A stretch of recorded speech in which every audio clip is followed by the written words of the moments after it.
quiet in here? I gotta be honest. It's easy to think about peace as a bubble. Ignoring the world so that you can chill out and get a little you time. Or maybe you think of peace as a simple agreement. You do your thing, I do mine. Then we don't have to worry about each other's problems or the ways we're different from each other. Or you might see peace as a big, grand thing. General, this treaty officially ends all wars. But true peace doesn't look like any of that. True peace is messy. It takes hard work and creativity. It says, how can I listen to you first before I speak? It says, how can I learn what it's like to walk in your shoes before I try to fix it? How can we get creative to find a way through? See, when you do the hard work of making peace, others can see God at work in you. That's why making peace is an amazing way to worship God with your life. Because worship, it's about more than just singing loud. It's all about living loud. Hey Crossroads kids, how are you today? I hope that you had an amazing Easter this past weekend. We had so many of you join us in Kids Church and we had a lot of fun. It was so great seeing so many of your faces. A reminder, if you have not had the chance to come to Kids Church yet, remind your parents to register you guys online for in-person service because we miss you and we want to see you. Alrighty, so let's get in our lesson for this week. Last week we learned that this month, the month of April, we are going to be talking about peace. And peace is proving that you care more about others than about winning an argument. Keeping things nice and calm, making sure that you are not making people upset or frustrated. And that is what we are going to learn about today in our story. We are going to hear a story about 3 friends at school who are doing a project and none of them kind of agree on anything, and so we are going to learn ways that we can help keep the peace between our friends and with our friends. So I hope that you enjoy our lesson for today. I will be back in a little bit, but before we do that, we are going to get into a time of worship. So make sure you get up, you get yourself moving, and you enjoy this time of worship with us. So I will see you back in just a bit for our memory verse.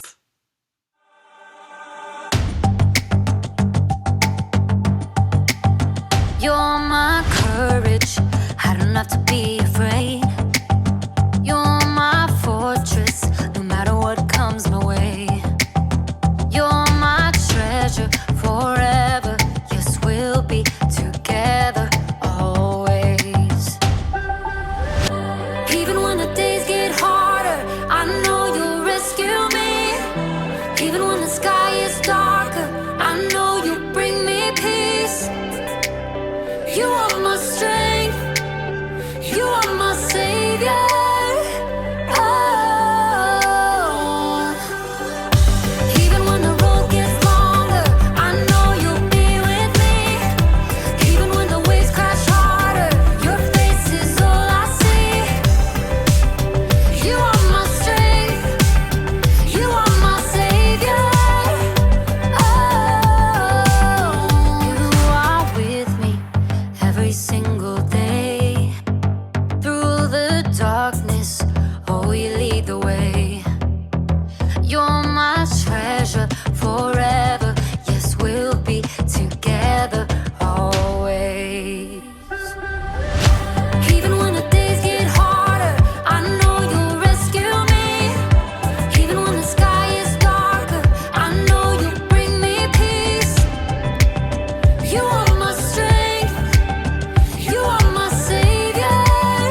the sky is darker, I know you'll bring me peace.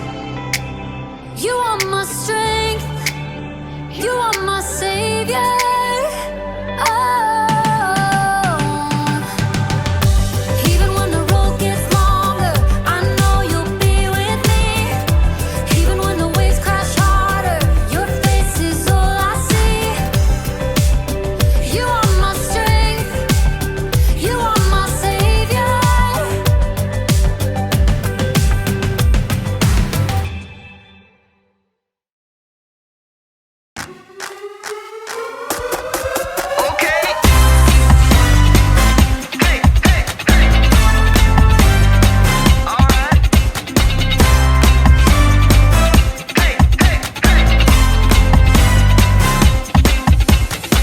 You made the earth, you keep it spinning.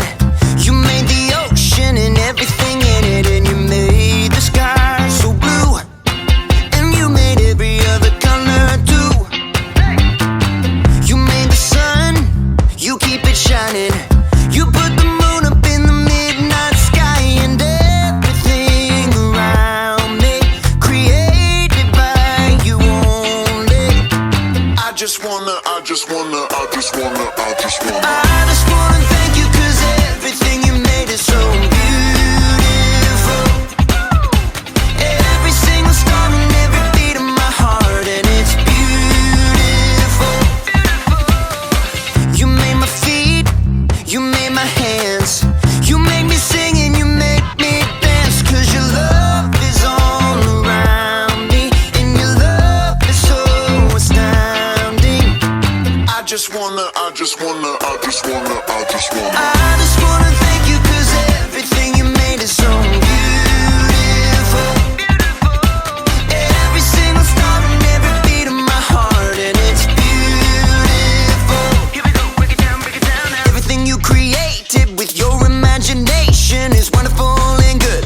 Wonderful and good. You're my inspiration beyond all explanation. You're wonderful and good. You're wonderful and good.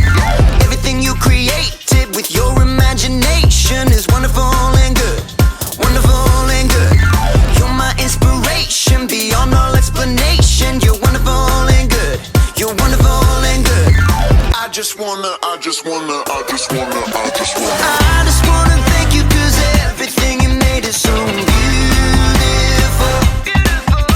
Every single star and every beat of my heart, and it's beautiful.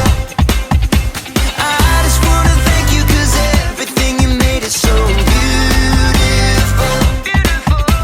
Every single star and every beat of my heart, and it's beautiful.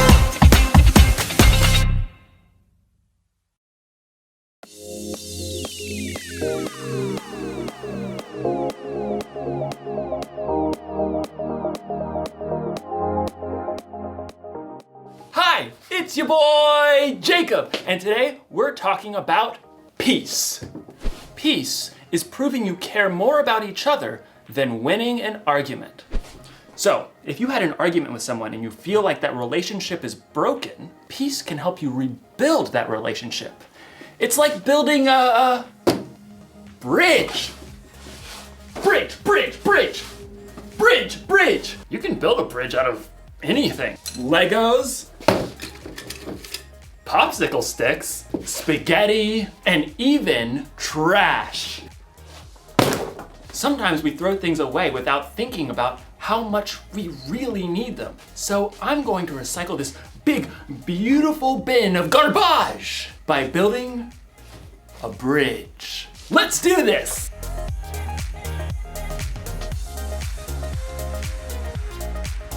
It's alive!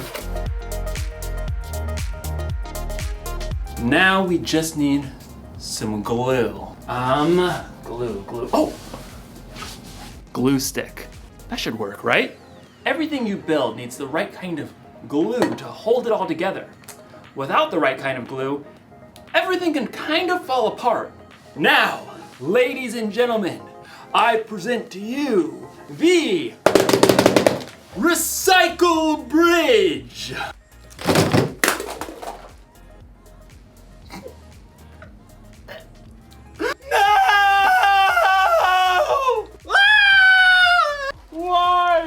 See, it's hard to make things stick together when you don't have the right kind of glue.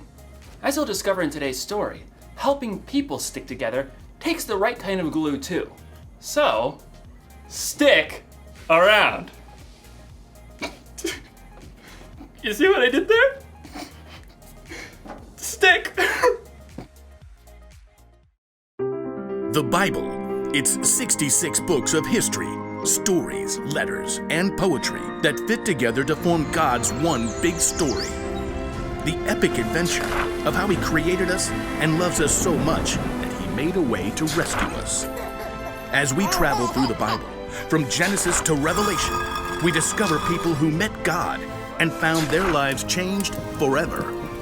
Now, for an amazing story, inspired by the book of Colossians, chapter 3, verse 15. In a letter written to the Colossian church, the Apostle Paul wrote, "Let the peace that Christ gives rule in your hearts. As parts of one body, you were appointed to live in peace and be thankful." Now let's see what that truth may look like played out in our lives today. Katie wiped the sweat from her forehead and took a long drink from her water bottle. How is it this hot in April? She looked back at the long patch of scrubby ground on the corner lot by Miss Watson's house. Her friends, Caleb and Nona, were both pulling weeds too. I thought we'd be done before lunch. It'll take us days to clear out all this brush. All three kids lived in the same neighborhood and were in Mr. Benson's 7th grade social studies class. It had been Katie's bright idea to start a neighborhood garden for their community service project. Well, we have to finish, unless you want to fail social studies. Even though the friends had been working for a couple of hours already, they'd only cleared the brambles from a small patch of land at the corner. Even when we finish pulling weeds, we still have to dig up the dirt. Yeah, and plant the seeds and water them and stuff. Look, we just need to get it done. I really want an A, okay? Let's use what we've cleared so far and pick one thing to plant. Sunflowers. What? They're big. They're bold. They'll brighten up the whole neighborhood. I don't want to plant flowers. Katie did a quick search on her phone for backup. Plus, you aren't supposed to plant sunflowers until summer. That's a big fat fail for class. Well, it feels like summer. We should plant a pumpkin patch. I mean, how awesome will it be to have all the little kids come right here to get their pumpkins in the fall? That's like half a year away. You guys. Plus 2 words, pumpkin pie. 2 more words, is disgusting. Katie jumped right between her sparring friends. You guys, we need something easy that will actually grow now before the end of the school year. I looked it up. She held up her phone and showed them a picture of small flowers with viney green stalks. What are those even? You have got to be kidding me. Katie checked her screen again. Petunias. We can plant them right here by the stop sign. They grow super fast, we'll get a good pick for class, and then we're done. I thought the whole point of this was to help people. Petunias are nice. This is ridiculous. Something that small will just get overrun by all the weeds we haven't pulled. You got a better idea? Yeah, sunflowers. You know, something big and beautiful. Or pumpkins. Katie ripped off her gardening gloves and hurled them into the dirt. Fine. Do your own community service project. You're quitting the garden? It's not a garden, it's a weedy dirt patch. I'll do my own project. Katie grabbed her water bottle and her tools and stalked off. I cannot believe them. At home, Katie kicked off her muddy shoes and hurled her dirty gloves on the floor. How'd it go, sweetie? Awful. We hardly cleared any weeds, and Nona and Caleb wouldn't listen to my idea about what to plant. It is a pretty big project. I'm doing my own. Isn't it a group thing? Nona and Caleb don't even care about the grade. They want to do all this stuff with pumpkins and sunflowers and stuff we'll never even finish. I get it. It's a lot easier to keep it small, but it's up to you whether you want to hold on to being angry or go make this right with your friends. They started it. Look, God designed you to be at peace on the inside, peace with Him and with others. Okay, yeah, I don't know where to start. You could start with more help. I bet Miss Watson would be willing to lend a hand since that weedy patch is right by her yard. Maybe. Oh, and Mrs. Garcia is always trying to start a garden in their backyard, but she says it's too shady. Maybe she'd like to help. Katie nodded slowly. After lunch, she took a trip around the neighborhood, and spotted Caleb shooting some hoops in his driveway. Then she dragged him across the street to knock on Nona's door. You realize I don't want to talk about this? I don't want to talk about this. Just give me a minute. Both of you, please. Caleb and Nona stared at Katie, arms crossed. I'm really sorry. I got so stuck on making an A that I didn't listen to your ideas. I was just so hot and frustrated. Katie's friends waited. I talked to Mrs. Watson and the Garcias and that family with the little kids by the stop sign. They all want a garden, like a big vegetable garden. They want to help us. Really? We could clear the lot pretty fast with that much help. And we can plant everything, tomatoes and beans and carrots and sunflowers and pumpkins and whatever people want to eat. We'll have to help keep it up over the summer though. All the way to pumpkin season. Exactly. Okay, I'm in. Caleb gave Katie a high five. Then they both turned to Nona. She hesitated. Okay, sure. But you're not gonna get me to eat pumpkin pie, because sweet potato is way better. Deal. The Garcias can help out tomorrow afternoon, so we can get back to it then. Katie headed home, relieved that she was on good terms with her friends again and at peace on the inside. She was living out the truth of Paul's words. Let the peace that Christ gives rule in your hearts. As parts of one body, you were appointed to live in peace and be thankful. Some days, people are hard to get along with. Your sister spills milk on your homework. Your mom packs your lunch with that weird kind of bread you keep telling her you don't like. You have an argument with your friend over your group project. You just want to yell at everybody. But the Apostle Paul reminds us in his letter to the Colossians, let the peace that Christ gives rule in your hearts. As parts of one body, you were appointed to live in peace. Do you hear that? It's your job to make peace with the people around you. It's one of the things that you were made for, but you don't have to do it alone. You can have the peace that Christ gives. That kind of peace is strong and powerful. It's the glue that holds relationships together. So, if your sister spills milk on your homework, be quick to forgive. If you're in an argument with a friend, be patient and listen. And if you feel like yelling at everyone, count to 10, or yell into a pillow, or better yet, ask God to give you peace. Don't throw away a relationship without thinking. Peace is more important than being right. Here's the one thing to remember today. We can make peace with others. Think about who you need to make peace with today. Ask someone you trust for ideas on how to take the first step. You'll probably need a little creativity, and you'll definitely need the right kind of glue. Super glue. This ought to do the trick. When you see me next, I'll have a bridge that will truly last. Well, I'll see you next time.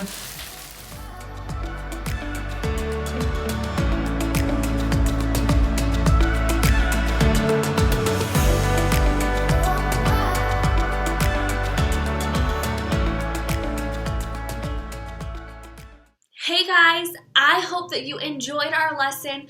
I hope that you learned a little bit of a way that when you have a situation in front of you with some of your friends or even your brothers or sisters, that you can figure out a way to create peace and compromise with one another. So that is what we're learning about today, having peace with our friends. And it is time for us to practice our memory verse for this month, the month of April. It's kind of a long one, so I know that we may not have it down quite yet. So let's practice it a couple times together and then we will play our game. Here it goes. Our memory verse is from Romans 14:19, and it says, "So let us do all we can to live in peace, and let us work hard to build up one another." Romans 14:19. Let's say that again together, all right? So let us do all we can to live in peace, and let us work hard to build up one another. Romans 14:19. Alrighty friends, we are going to have our memory verse game come your way, and then that will be the end of our video. So I hope you have a great week. I hope you get some exercise, you enjoy some of the nice weather, and I will see you in the next one. Have a great week, friends.